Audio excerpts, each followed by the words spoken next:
Hello guys, welcome to my channel. This is the 17th tutorial in this course, and in this tutorial we are going to talk about the while loop in Python.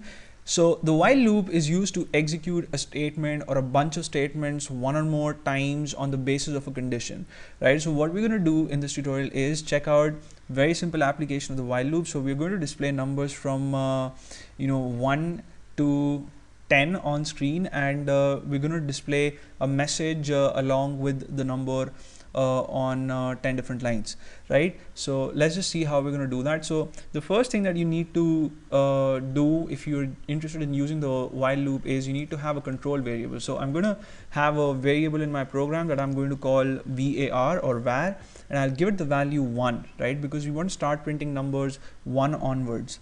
On the next line, I'll type in the keyword while.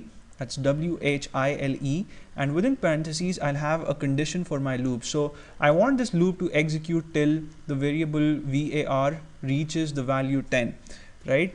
So I'll have my condition as var less than equal to 10, and then after the closing parentheses I'll type in a colon, and on the next line I'll have a print statement that first displays the message hi, I am, and then after the second double quotation mark I'll have a comma, and then I'll type in var, right? So with the value of var as 1, we are going to see the message hi, I am 1, and then if the value of var changes to 2, if it's going to change because we're going to update it inside the body of while, then we'll see the message hi, I am 2, so on and so forth till 10, right? So on the next line, as I said, we'll have to update the value of var, and we're going to do this using var equals var plus 1, right? So we want the value to be incremented by 1 in each iteration of the loop, right? Those of you who have programming experience in some other language, for you guys this must be kid stuff, and those of you who are checking the while loop for the first time,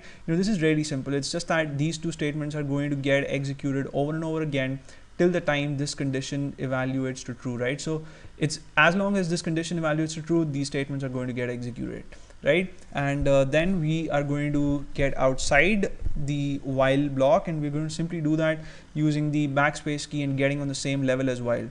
I'm going to have a print function here, and I'm not going to display anything using it. I'll just have an empty print function because I want a new line on my output screen, and then I'll have another print function to display the message goodbye, just to show you guys that we are outside the body of while, and this statement, or even this print function, is not going to execute 10 times, it's just going to execute once, right? So I'll save the file, and when I run the program, I see this output: hi, I am 1, hi, I am 2, I'm 3, I'm 4, up till I am 10, and then I see a new line and then the message goodbye, right? So this is so cool, because a lot of times it happens that we have to do something over and over again in a program, and the while loop is a fantastic loop. It's not my favorite loop in Python, but in other languages I use while more than any other loop, right?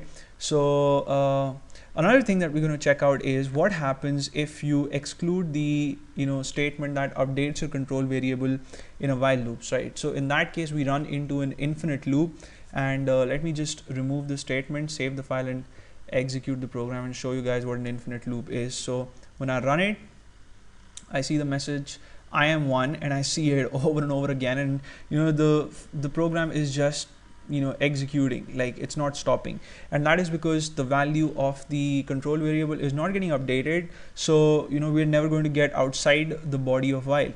And if you want to stop such a program, then you have to press Control and C, and it happens, it's very normal. A lot of times it happens that programmers just forget to update the control variable. It can happen if you're in a hurry or something. So the infinite loop is also useful. There will be situations wherein you want the while statement to keep on running as long as the user doesn't do something, right? So in those events, for instance, if you're doing servlet programming or something, those are higher order concepts, so I'm not going to discuss servlet programming now, but if you have such a thing, or if you want to display the menu again and again, and on the basis of the actions of the user, you want to branch control to other parts of your program, even in those cases you have the while statement, and that doesn't have the control variable being updated. So That's it for now. In the next tutorial, we are going to check out something interesting again, and you may subscribe to my channel if you haven't already, and I'll see you soon.